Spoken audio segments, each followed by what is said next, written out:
आज हम आपको बताएंगे मैक्रोस के बारे में। MS ऑफिस एक्सेल 2007 में आप किस तरह से मैक्रोस का यूज़ कर सकते हैं, इसके बारे में आइए अब हम जानते हैं। सबसे पहले हम ओपन करेंगे माइक्रोसॉफ्ट ऑफिस एक्सेल 2007। इस सेशन में आप एक्सेल में मैक्रोस रिकॉर्ड करना सीखेंगे और साथ ही में हम शॉर्टकट कीज़ को डिज़ाइन करना सीखेंगे जो कि मैक्रोस को रन करने के काम आती हैं।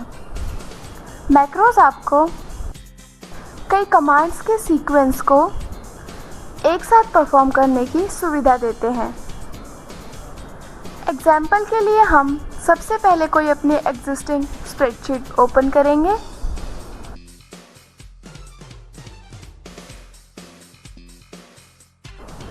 जैसे कि आपने देखा स्प्रेडशीट ओपन हो चुकी है। जब भी हम मैक्रोस को रन करते हैं तो माइक्रोसॉफ्ट एक्सेल एक नई स्प्रेडशीट क्रिएट कर देता है। इसका फॉर्मेट वही होता है जो आपके मैक्रोस के रिकॉर्डिंग के समय होता है। मैक्रोस को रिकॉर्डिंग से पहले आपको ओपन नेविगेशन टूल बार में डेवलप टैग का होना बेहद ज़रूरी है। अगर यह पहले से ओपन नहीं है तो आपको उसके लिए माइक्रोसॉफ्ट ऑफिस बटन में जाना पड़ेगा और नीचे बॉटम में एक्सेल ऑप्शंस में क्लिक करना होगा। क्लिक करते ही आपने देखा आपके सामने एक पैलेट ओपन हो जाता है। इसमें आप देख सकते हैं डिफरेंट टाइप्स के options. Show many tool bar on section,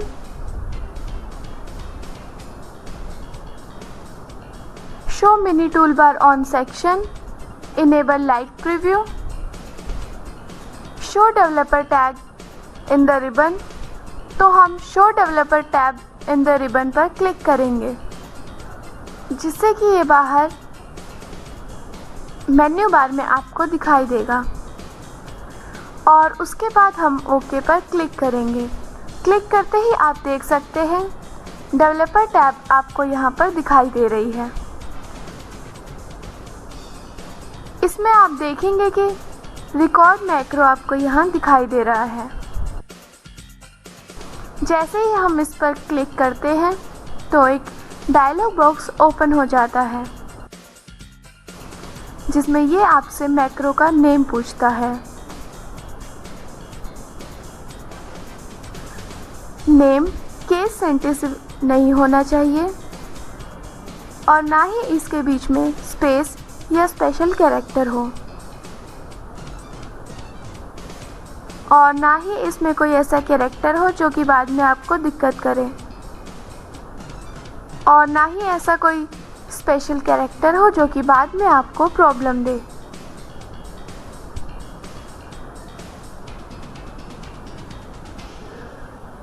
और ना ही ऐसा कोई सेल रेफरेंसेस हो जो कि बाद में आपको प्रॉब्लम दे।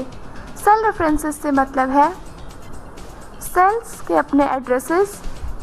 सपोज़ अगर मैं बी कॉलम के थर्ड रो में हूँ यानी इसका सेल्फ रेफरेंस B3।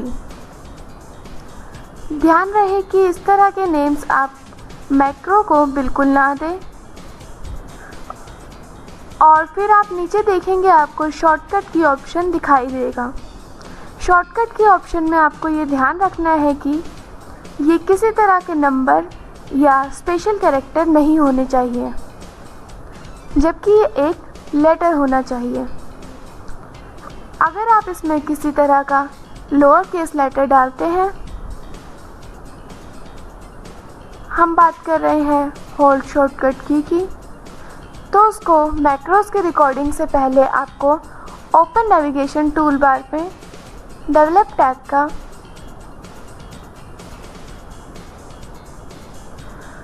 हम बात कर रहे हैं शॉर्टकट की अगर हम किसी तरह का लेटर इसमें डालते हैं तो ये आपको दिखाएगा कंट्रोल प्लस स्मॉल लेटर का कॉम्बिनेशन। और अगर हम इसमें किसी तरह का कोई कैपिटल लेटर डालते हैं तो ये कॉम्बिनेशन दिखाता है control plus shift plus control plus shift plus capital letter. अगर हमें मैक्रोस को रन करना है तो कैपिटल लेटर के केस में अगर हमें अपने मैक्रो को रन करना है तो कैपिटल लेटर के केस में कैपिटल लेटर टाइप करना होगा, और अगर हम कोई स्मॉल लेटर लेते हैं तो उस केस में हमें कंट्रोल प्लस स्मॉल लेटर लेना होगा। और साथ ही में आपको इस बात का ध्यान रखना होगा कि अगर हम इस तरह की कोई की यूज़ कर रहे हैं जो कि माइक्रोसॉफ्ट एक्सेल द्वारा ऑलरेडी यूज़ की जा चुकी है तो मैक्रो उस की को ओवरराइट कर देगा जब तक कि आप इस शीट पर काम कर रहे हैं। तो इस तरह से आपने देखा कि हमने ऑप्शन यहाँ लिया था कंट्रोल जे।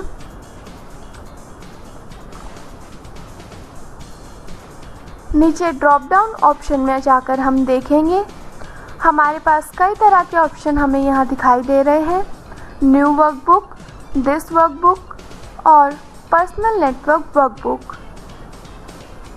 अगर हम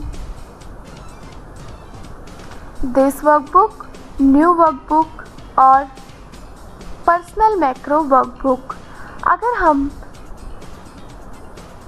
दिस वर्कबुक की बात करें तो उसका मतलब है जो हमारे मैक्रो है वो इसी वर्कबुक में प्लेस होगा जो कि आपके सामने अभी ओपन है। तो यहाँ पर हम लेते हैं न्यू वर्कबुक। अगर हम न्यू वर्कबुक की बात करें तो इसका मतलब होता है कि मैक्रो किसी और वर्कशीट में भी सेम सेक्शन में आ सकता है। तो चलिए देखते हैं personal macro workbook.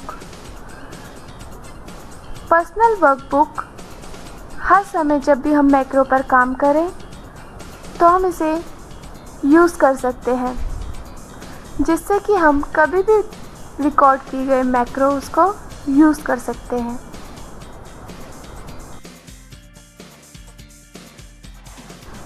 New session के लिए जैसे मैं यूज़ करना चाहूँगी दिस वर्कबुक। नीचे आप देख रहे हैं डिस्क्रिप्शन पैनल आपको यहाँ दिखाई दे रहा है जिसमें आप किसी भी तरह का कोई भी डिस्क्रिप्शन दे सकते हैं। अब आप ओके पर क्लिक करें। इस पॉइंट पर एक्सेल किसी भी तरह का कीज टू आप इस पर ऐड कर सकते हैं तो ये इसको रिकॉर्ड कर लेगा। सपोज़ अगर मैं इस पर क्लिक करके कुछ टाइप करूं तो एक्सेल इसे एज अ मैक्रो रिकॉर्ड कर लेगा। जैसा कि आपने ऊपर कोड ग्रुप ऑप्शन में देखा था, रिकॉर्ड मैक्रोज ऑप्शन था जो कि कन्वर्ट होकर स्टॉप रिकॉर्डिंग ऑप्शन में कन्वर्ट हो गया। अगर आप चाहते हैं कि आप इसी तरह मैक्रोज रिकॉर्ड करें तो ये आपको आपके पूरे रिकॉर्डिंग के सीक्वेंस बताता है। तो जो ये मेरा कर्सर है हमेशा स्टार्ट होगा B4 से। अगर मैं अपने किसी स्पेसिफिक एरिया पे जाना चाहती हूँ, सपोज़ मैं चाहती हूँ कि हर समय मेरा मैक्रो एक टाइम के बाद इससे नीचे वाली कॉलम या रो पर आकर रुक जाए, तो उसके लिए मैं यूज़ करूँगी। सपोज़ अगर मैं चाहती हूँ कि मेरा मैक्रो एक टाइम के बाद इससे नीचे वाले कॉलम या रो पर आ जाए तो उसके लिए मैं यूज़ करूँगी यूज़ रिलेटिव रेफरेंसेस बटन। इस पर क्लिक करते ही ये मुझे अलाउ करता है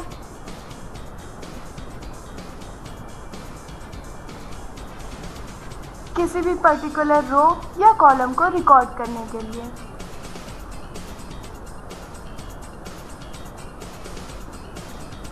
अब मैं अपना ऑप्शन यूज़ करने जा रही हूँ Ctrl+J वाला, जो कि मैंने पहले सेट किया था मैक्रोज में Ctrl+J। अब इसमें मेरे कर्सर जहाँ भी होगा जंप करके इस सेल पर आ जाएगा। अब मैं इस फंक्शन को टर्न ऑफ कर दूंगी। इस फंक्शन का यूज़ मैं जब भी मैक्रोस को रिकॉर्ड कर रही हूँ और स्पेसिफिक किसी कॉलम या रो को मैंने रिकॉर्ड करना है तो मैं इस फंक्शन का यूज़ करती हूँ।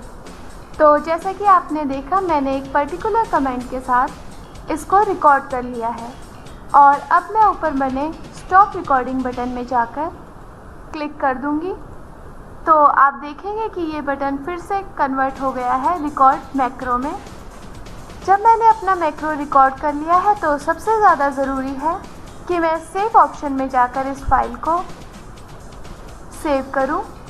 तो चलिए अब मैं अपने मैक्रोस को चेक करती हूं। तो उसके लिए मैं डिफरेंट स्टाइल में कुछ भी टाइप करती जा रही हूं और आप देखेंगे कि Ctrl+J प्रेस करते ही मेरा कर्सर मैक्रो वाले पोर्शन पर आ गया है। तो इस तरह से आपने देखा कि आप MS एक्सेल में किस तरह से मैक्रोस का यूज़ कर सकते हैं।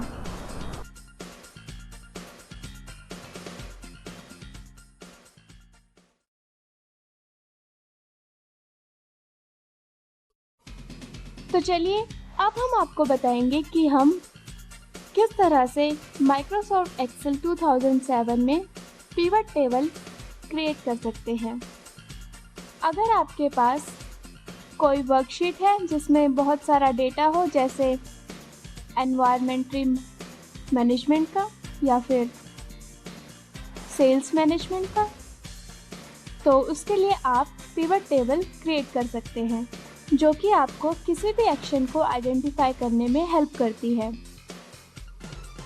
उसके लिए आप सबसे पहले माइक्रोसॉफ्ट ऑफिस एक्सेल 2007 ओपन करेंगे। अब आप अपनी कोई भी एग्जिस्टिंग वर्कशीट ओपन करेंगे तो ये हमारी रिपोर्ट आ गई जिसमें हम पिवट टेबल क्रिएट करना चाहते हैं। तो सबसे पहले हम अपनी स्प्रेडशीट में किसी भी सेल को सेलेक्ट कर लेते हैं और उसके बाद हम इंसर्ट ऑप्शन में जाकर लेफ़्ट साइड में बने हुए पिवट टेबल ऑप्शन पर क्लिक करेंगे। इस पर क्लिक करते ही आप ये सिलेक्शन देख सकते हैं और इसी के साथ में आपके सामने एक डायलॉग बॉक्स ओपन हो जाता है, क्रिएट पिवट टेबल, जिसमें आपको दो ऑप्शंस यहाँ मिलते हैं, न्यू वर्कशीट और एग्जिस्टिंग वर्कशीट। अगर हम एग्जिस्टिंग वर्कशीट पर क्लिक करेंगे तो इसका मतलब होता है कि आप जो एक्सेल की एग्जिस्टिंग वर्कशीट है उस पर आप पिवट टेबल क्रिएट करना चाहते हैं। और अगर हम करते हैं न्यू वर्कशीट, क्योंकि हम नहीं चाहते हैं कि ये एक ही शीट पर सारा डाटा मिक्स हो जाए, तो उसके लिए हम न्यू वर्कशीट सेलेक्ट करते हैं और उसी के साथ ही हम ओके करेंगे। तो आप देख सकते हैं कि आपके सामने पिवट टेबल राइट साइड में ओपन हो गई है। इसे हम सेंटर में ले आएंगे जिससे कि आपकी स्क्रीन पर ये और अच्छी तरह विजिबल हो सके। और अब हम इसको बड़ा कर लेते हैं और यहाँ पर आप देख सकते हैं कि मल्टीपल फील्ड्स हमें यहाँ दिखाई दे रहे हैं, जिसमें से हम जो भी फील्ड अपने टेबल में यूज़ करना चाहते हैं उसे हम यहाँ से ले सकते हैं। ज़रूरी नहीं है कि हमें सबकी ज़रूरत पड़े। तो जैसे कि आप देख सकते हैं, तो जैसे कि मैं इस वैल्यू को यहाँ पर इसमें डालना चाहती हूँ तो मैं इसे ड्रैग करके इसमें डाल सकती हूँ, जो कि डायरेक्ट रिफ्लेक्ट होती है हमारी वर्कशीट पर, जैसा कि आप देख सकते हैं। तो चलिए मैं एक दो और ऑप्शंस इसमें लेती हूँ। सपोज़ हमने रो लेबल्स का इसमें डाल दिया तो आप देख सकते हैं जो कि हमें दिखाई दे रहा है रो लेबल्स में, और यहाँ पर आप दिल्ली की लोकेशन देख सकते हैं।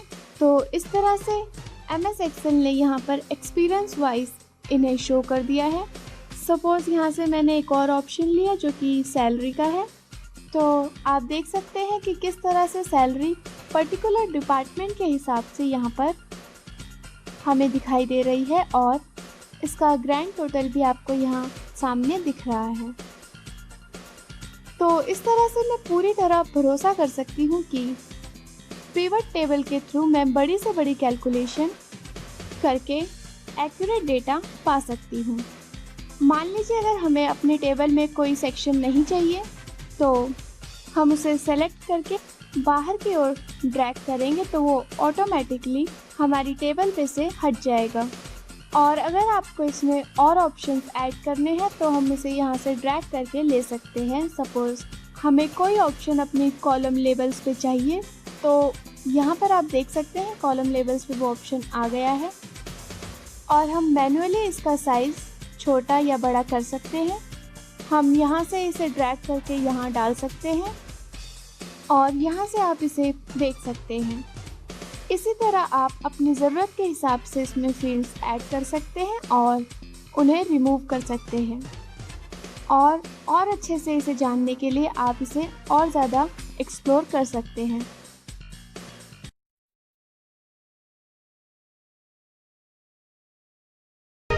हेलो, APLL ट्यूटोरियल के दूसरे मॉड्यूल में आपका स्वागत है। इसमें हम सीखेंगे MS पावरपॉइंट, MS एक्सेस और इंटरनेट। माइक्रोसॉफ्ट पावरपॉइंट माइक्रोसॉफ्ट का ही एक प्रेजेंटेशन प्रोग्राम है और ये माइक्रोसॉफ्ट ऑफिस सूट का ही एक पार्ट है। इसे ज़्यादातर बिजनेस करने वाले लोगों, ट्रेनर्स और एजुकेटर्स द्वारा यूज़ किया जाता है। MS पावरपॉइंट स्टार्ट करने से पहले आपको इसके बेसिक्स जानना बेहद आवश्यक है। जैसे स्लाइड्स प्रेजेंटेशन के पेजेस होते हैं जिन्हें आप टेक्स्ट और ग्राफिक्स ऐड करके बना सकते हैं। नोट्स पावरपॉइंट नोट्स वह प्रिंटेड पेजेस होते हैं जिन्हें वक्ता लिखता है और प्रिंट करता है। हैंडआउट्स वह प्रिंटेड पेजेस होते हैं जिन्हें आप अपनी प्रेजेंटेशन खत्म होने के बाद अपने ऑडियंस को दे सकते हैं।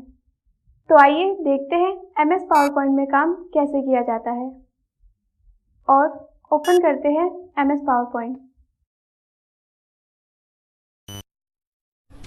माइक्रोसॉफ्ट पावरपॉइंट 2007 ओपन करने के लिए आप सबसे पहले स्टार्ट मेन्यू पर जाएं, ऑल प्रोग्राम्स पर क्लिक करें और फिर माइक्रोसॉफ्ट ऑफिस पर जाएं। उसके बाद आप माइक्रोसॉफ्ट पावरपॉइंट 2007 पर जाएं। जैसा कि आप देख रहे हैं आपके सामने MS पावरपॉइंट ओपन हो गया है। ऊपर कोने में बाईं तरफ आप देखेंगे ऑफिस बटन। इसी के साथ में आप देखेंगे क्विक एक्सेस टूल बार और ये जो आप देख रहे हैं प्रेजेंटेशन 1, इसे बोला जाता है टाइटल बार। ये जो आप थंबनेल देख रहे हैं इसे बोला जाता है स्लाइड्स या आउटलाइन पेन। नीचे इस बार को बोला जाता है स्टेटस बार। ये जो एरिया आप देख रहे हैं इसे बोला जाता है नोट्स पेन। ये दाईं तरफ आप नीचे देख रहे हैं इन बटन्स को बोला जाता है व्यू बटन्स। साथ ही में आप देखेंगे scroll bar, quick access tool bar. Quick access tool bar द्वारा आप किसी भी कमांड को यहाँ ऐड कर सकते हैं और उस पर सिंगल क्लिक करके किसी भी कमांड को रन कर सकते हैं। व्यू बटन्स, जैसा कि आप देख सकते हैं यहाँ पर 3 बटन्स हैं। अभी आपकी स्लाइड्स नॉर्मल व्यू में है। दूसरा बटन है स्लाइड सॉर्टर। इसके द्वारा आप स्लाइड का इस तरह का व्यू देख सकते हैं। तीसरा व्यू होता है स्लाइड शो, जिसके द्वारा आप स्लाइड शो व्यू देख सकते हैं, यानी आप स्लाइड का इस तरह का व्यू देख सकते हैं। MS पावरपॉइंट बाय डिफ़ॉल्ट आपको एक प्रेजेंटेशन देता है और अगर हमें कोई नई प्रेजेंटेशन क्रिएट करनी है तो उसके लिए सबसे पहले आप ऑफिस बटन पर जाएं और न्यू पर क्लिक करें।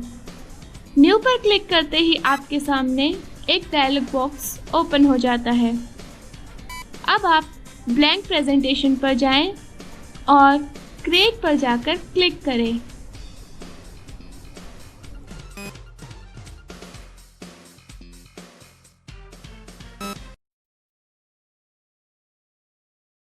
पावर पॉइंट में कई पेजेस या स्लाइड्स होते हैं जिनके अंदर टेक्स्ट, ग्राफिक्स और मूवीज इत्यादि हो सकते हैं। इन्हें प्रिंट भी किया जा सकता है और कंप्यूटर पर दिखाया जा सकता है। इसके अलावा प्रोजेक्टर द्वारा इसे पेश भी किया जा सकता है। Adding a new slide. किसी भी प्रेजेंटेशन में नई स्लाइड ऐड करने के लिए आप सबसे पहले ऊपर रिबन में होम टैब में स्लाइड्स ग्रुप में जाएं और ये जो आपको आइकन दिख रहा है न्यू स्लाइड पर क्लिक करें। ऐसा करते ही आपकी प्रेजेंटेशन में एक नई स्लाइड ऐड हो जाएगी, जैसा कि आप देख सकते हैं। ये जो स्लाइड अभी ऐड हुई है ये सबसे ज़्यादा यूज होने वाली स्लाइड है। और अगर आप डिफरेंट लेआउट की स्लाइड ऐड करना चाहते हैं तो उसी आइकन के ठीक नीचे एक छोटे सा एरो है, उस पर क्लिक करें और यहाँ से आप कोई भी लेआउट चुन सकते हैं। हमने चुना टेबल एंड कंटेंट लेआउट। इसमें आप देखेंगे बीच में बहुत सारे आइकन्स दिए हुए हैं। इन आइकन्स के द्वारा आप इसमें table, charts, graphics, picture, clip arts और मीडिया क्लिप ऐड कर सकते हैं। टेबल ऐड करने के लिए आप इस आइकन पर जाएं और क्लिक करें। आप देखेंगे कि आपके सामने एक insert table dialog box open हो जाएगा। अब आप यहाँ पर कॉलम्स और रोज के नंबर डालकर टेबल बना सकते हैं। जैसे हमने कॉलम्स के नंबर डाले 5 और रोज के नंबर डाले 2। अब आप ओके पर क्लिक करें। जैसा कि आप देख रहे हैं कि टेबल ऐड हो चुका है। इसी प्रकार आप इसमें चार्ट ऐड कर सकते हैं। आप कोई भी स्मार्ट आर्ट ग्राफिक भी इसमें ऐड कर सकते हैं।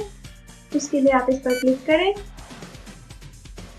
और यहाँ से कोई भी ग्राफिक आप चुनें, जैसे कि ये, और ओके पर क्लिक करें। जैसा कि आप देख रहे हैं ग्राफिक्स इसमें ऐड हो चुके हैं। इसी तरह से आप कंप्यूटर में पड़ी कोई भी फाइल या पिक्चर इसमें ऐड कर सकते हैं। इसके लिए आप इस पर क्लिक करें।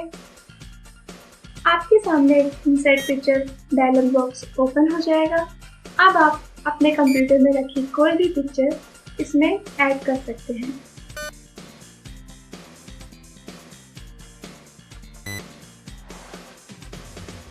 साथ ही में आप देखेंगे क्लिप आर्ट, जो कि आपको कोई भी क्लिप आर्ट ऐड करने के लिए सुविधा देता है। क्लिप आर्ट ऐड करने के लिए आप इस पर क्लिक करें। साथ ही में ये विंडो ओपन हो जाएगी। आप यहाँ से इसमें कोई भी क्लिप आर्ट ऐड कर सकते हैं। इसी प्रकार से आप मीडिया क्लिप भी इसमें ऐड कर सकते हैं। पावर पॉइंट में आप कस्टम एनिमेशन द्वारा text, graphs, graphics, tables, movies और किसी भी तरह का ऑब्जेक्ट ऐड कर सकते हैं। आप 2 स्लाइड्स के बीच में ट्रांजिशन दे सकते हैं। तो आइए अब आपको बताते हैं किस किस तरह से आप एक प्रेजेंटेशन बना सकते हैं। आइए अब जानते हैं कि MS पावर पॉइंट में किसी भी स्लाइड में थीम्स कैसे अप्लाई की जाती हैं। थीम्स अप्लाई करने के लिए आप सबसे पहले ऊपर रिबन में बने डिज़ाइन टैब पर जाएं। यहाँ पर आपको थीम्स ग्रुप में बाय डिफ़ॉल्ट 20 थीम्स मिलेंगी। आप इनमें से कोई भी एक थीम इस पर क्लिक करके ऐड कर सकते हैं। और अगर आपको और भी थीम्स चाहिए तो इसी में बने नीचे option more themes on Microsoft office online पर क्लिक करें। लेकिन इसके लिए आपके पास इंटरनेट होना ज़रूरी है। किसी भी प्रेजेंटेशन को और भी आकर्षित बनाने के लिए आप उसके अंदर क्लिप आर्ट ऐड कर सकते हैं। क्लिप आर्ट ऐड करने के लिए आप सबसे पहले एक स्लाइड लेआउट लें।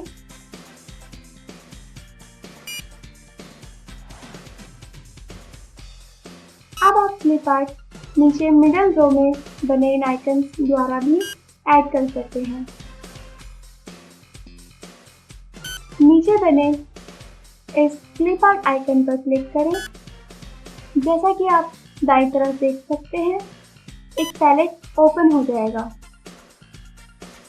आप यहाँ से सर्च फॉर में कोई भी क्लिप आर्ट नेम डालकर उसे सर्च कर सकते हैं। जैसे हमें चाहिए फ्लावर, तो हम यहाँ पर फ्लावर डालेंगे और गो पर जाकर क्लिक करेंगे। जैसा कि आप देख सकते हैं, यहाँ पर फ्लावर्स की क्लिप आर्ट आ गई है। आप अगर इस पर क्लिक करेंगे तो क्लिप आर्ट स्लाइड के बीच में आ जाएगा। आप इसे मूव करके कहीं भी रख सकते हैं। आप इसे चेंज भी कर सकते हैं। आप इसे रीसाइज भी कर सकते हैं।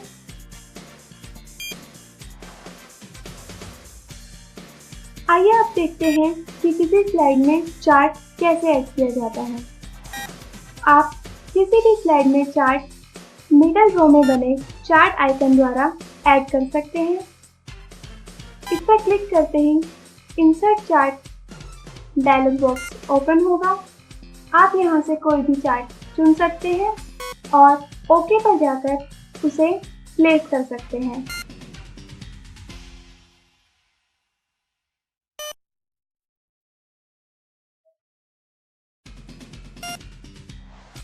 आप चार्ट ऊपर रिबन में डिज़ाइन ऑप्शन में जाकर भी ऐड कर सकते हैं और आप इसे इंसर्ट टैब में जाकर चार्ट आइकन पर क्लिक करके भी ऐड कर सकते हैं। Slide show view. Slide show view द्वारा आप किसी भी प्रेजेंटेशन का व्यू फुल स्क्रीन पर देख सकते हैं। जैसे हमें इस प्रेजेंटेशन का व्यू फुल स्क्रीन पर देखना है, तो उसके लिए आप सबसे पहले रिबन में बने व्यू टैब में जाएं और प्रेजेंटेशन व्यूज में स्लाइड व्यू पर क्लिक करें। जैसा कि आप देख सकते हैं, प्रेजेंटेशन का व्यू फुल स्क्रीन पर आ गया है। इससे बाहर जाने के लिए आप अपने कीबोर्ड से एस्केप का बटन दबाएं और नेक्स्ट स्लाइड देखने के लिए पेज अप और प्रीवियस स्लाइड देखने के लिए पेज डाउन का बटन दबाएं। आप इन्हें अपने माउस के लेफ्ट क्लिक द्वारा भी देख सकते हैं। Slide transition. स्लाइड ट्रांजिशन द्वारा आप अपने प्रेजेंटेशन को और बेहतर बना सकते हैं और उसमें एक नाइस टच ऐड करके उसे और भी प्रोफेशनल बना सकते हैं। ट्रांजिशन ऐड करने के लिए आप सबसे पहले ऊपर रिबन में बने व्यू टैब पर जाएं और प्रेजेंटेशन व्यूज पर जाकर स्लाइड सॉर्टर व्यू पर क्लिक करें। अब आप यहां से जिस स्लाइड पर आपको ट्रांजिशन ऐड करनी है उसे सिलेक्ट करें। अब आप ऊपर रिबन में एनिमेशंस टैब में जाएं। अब आप transition to the slide group में जाकर किसी भी तरह की ट्रांजिशन चुनें और स्लाइड में ऐड करें। जैसे हमने ऐड की ये वाली ट्रांजिशन। अब आप कस्टम एनिमेशन द्वारा एनिमेशन को कस्टमाइज भी कर सकते हैं। जैसे हमें इसमें कोई इफेक्ट ऐड करना हो तो कस्टम एनिमेशन पैलेट पर जाएं और ऐड इफेक्ट पर क्लिक करें और अपने मुताबिक कोई भी इफेक्ट ऐड करें। कस्टम एनिमेशन टैब में ही आप प्ले पर जाकर इसे प्ले कर सकते हैं और देख सकते हैं। और अगर आप स्लाइड शो पर क्लिक करते हैं तो यह आपको इसका स्लाइड शो व्यू दिखाएगा। चलिए अब इससे बाहर आ जाते हैं। तो आइए अब हम देखते हैं कि स्लाइड में एनिमेशन कैसे ऐड करते हैं। किसी भी स्लाइड में एनिमेशन ऐड करने के लिए आप सबसे पहले ऊपर रिबन में बने एनिमेशंस टैब में जाएं और एनिमेशंस ग्रुप में जाएं। ऊपर आप देखेंगे एनिमेट बटन, साथ ही में आप देखेंगे एक एरो। अब आप एरो पर जाकर क्लिक करें और यहाँ से किसी भी तरह का एनिमेशन टाइप चुनें।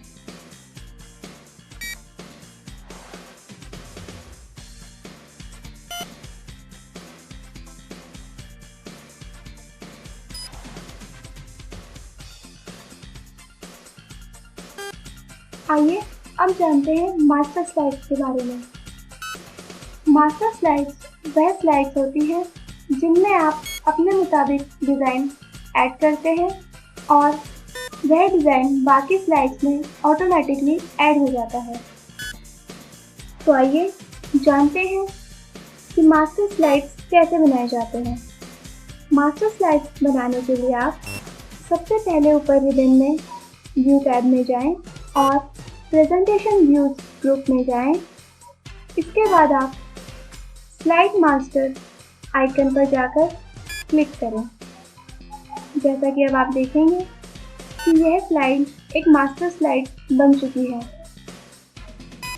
अब अगर आप इसमें कोई थीम ऐड करना चाहते हैं, कोई इफेक्ट ऐड करना चाहते हैं, कोई कलर, फॉन्ट इत्यादि ऐड करना चाहते हैं, तो आप यहाँ पर ऊपर रिबन से ऐड कर सकते हैं।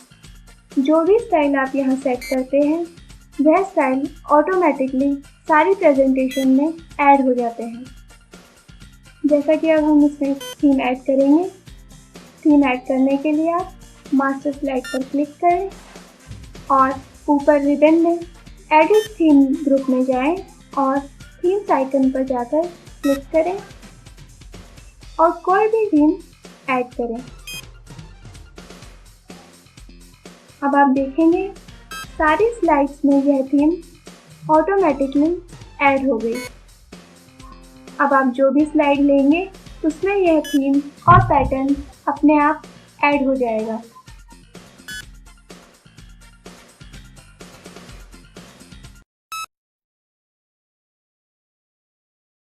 प्रेजेंटेशन वह सभी स्लाइड्स होती हैं जिन्हें आप अपने ऑडियंस को दिखाने के लिए डिज़ाइन करते हैं। इन्हें स्लाइड शो भी बोला जाता है। स्लाइड शो व्यू किसी भी प्रेजेंटेशन को अपनी ऑडियंस को दिखाने से पहले आपको उसे स्लाइड शो व्यू में देखना ज़रूरी है, जिससे आपको अंदाज़ा हो जाए कि आपकी प्रेजेंटेशन फुल स्क्रीन पर कैसी दिखेगी। अब हम जानेंगे पावरपॉइंट 2007 में डिफरेंट व्यूज़ के बारे में। कोई भी स्लाइड अलग अलग तरीके से शो की जा सकती है। ये आपके हाथ में होता है कि आप कौन सा व्यू यूज़ करना चाहते हैं। अलग अलग व्यूज़ देखने के लिए आप ऊपर रिबन में जाएं। बाईं तरफ आपको एक ग्रुप दिखेगा प्रेजेंटेशन व्यूज़, जिसमें आप अलग अलग तरह के व्यूज़ देख सकते हैं। सबसे पहले हम देखेंगे नॉर्मल व्यू। वह व्यू होता है जिसमें आप काम कर रहे हैं, जैसे कि ये स्लाइड सॉर्टर वह व्यू होता है जिसमें आप सारी स्लाइड्स हॉरिजॉन्टली देख सकते हैं, जो कि थंबनेल के रूप में होती है। उसी के नीचे आप सीरियल नंबर्स भी देख सकते हैं, जैसे नंबर 1, 2, 3 और 4। इसके द्वारा आप किसी भी स्लाइड को ऐड कर सकते हैं, रिमूव कर सकते हैं या एनिमेशन दे सकते हैं या फिर किसी भी स्लाइड में एडिटिंग कर सकते हैं। मान लीजिए हमें तीसरी स्लाइड में एडिटिंग करनी है, तो हम इस पर क्लिक करके डायरेक्ट इस स्लाइड पर पहुंचकर इसमें एडिटिंग कर सकते हैं। नेक्स्ट व्यू है नोट्स पेज व्यू। यह व्यू आपको नोट्स बनाने की सहायता देता है, जिसे आप प्रेजेंटेशन में लिख सकते हैं और प्रेजेंटेशन के वक्त पढ़ सकते हैं। लेकिन यह नोट्स आपको प्रेजेंटेशन में दिखाई नहीं देते। इसी के बाद आप देखेंगे स्लाइड शो व्यू। यह व्यू ज़्यादातर प्रेजेंटेशन को शो करने के काम आता है। यह वह व्यू होता है जिसके द्वारा आप प्रेजेंटेशन को क्लाइंट को दिखा सकते हैं। इसमें हम साउंड डाल सकते हैं या फिर कोई भी एनिमेशन दे सकते हैं। इस व्यू से बाहर जाने के लिए आप अपने कीबोर्ड से एस्केप बटन प्रेस करें।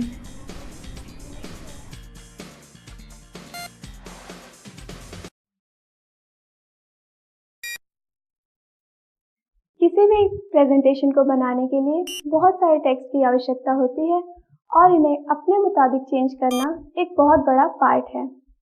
आप टेक्स्ट को सिर्फ टाइटल या बुलेटेड ही नहीं लिख सकते, इसे किसी इमेज के ऊपर कैप्शन, शेप्स के अंदर या बाहर लिखा जा सकता है, जिससे आप अपने ऑडियंस को अपने विचार आसानी से समझा सकें। अब हम जानेंगे किसी भी स्लाइड में टेक्स्ट कैसे ऐड किया जाता है। जैसा कि आप स्क्रीन पर देख सकते हैं, इस स्लाइड में 2 बॉक्स हैं, जिसमें पहले बॉक्स में लिखा है क्लिक टू ऐड टाइटल और दूसरे में लिखा है click to add subtitle. Slide में टाइटल ऐड करने के लिए या टेक्स्ट ऐड करने के लिए आप यहाँ पर क्लिक करें और अपना टेक्स्ट टाइप करें। जैसे हमने टाइप किया APLN मॉड्यूल, और इसी तरह से आप सबटाइटल भी इसमें टाइप कर सकते हैं। जब आप टेक्स्ट टाइप कर रहे होते हैं तो साथ ही में आपको एक बॉक्स आ जाता है, इसे टेक्स्ट बॉक्स बोला जाता है। अब हम यहाँ पर सबटाइटल ऐड करेंगे। जैसे हमने यहाँ लिखा MS PowerPoint,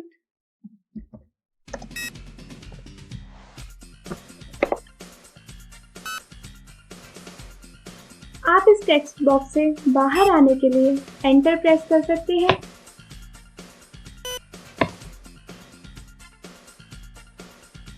आप इस टेक्स्ट बॉक्स से बाहर आने के लिए बाहर क्लिक करें।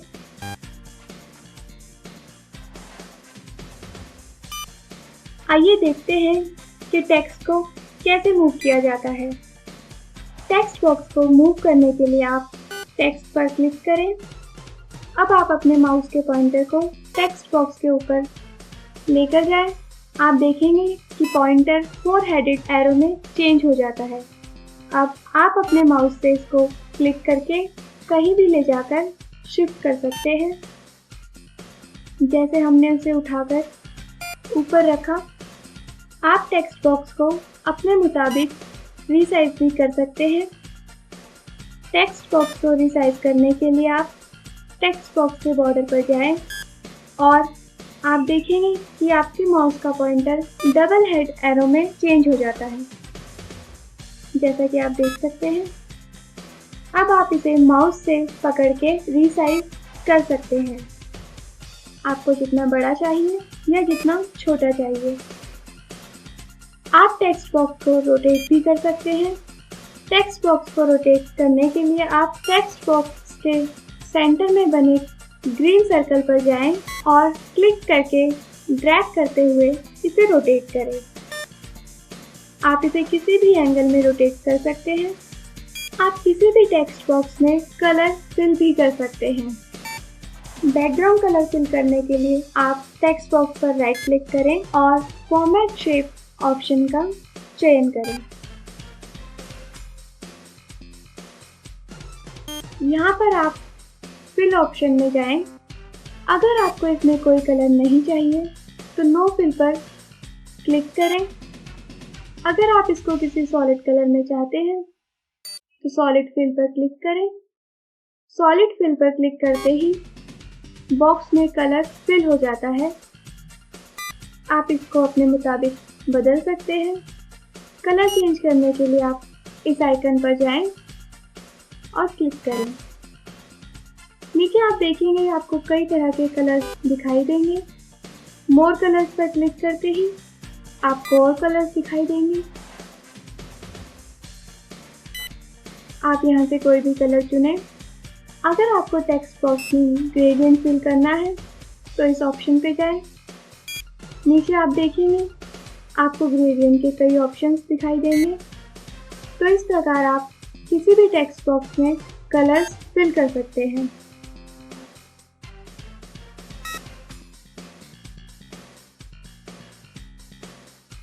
चलिए आपको एक टेक्स्ट बॉक्स फॉर्मेट करके दिखाते हैं। आपने टेक्स्ट बॉक्स पर क्लिक करा, उसके बाद आप इसे राइट क्लिक करें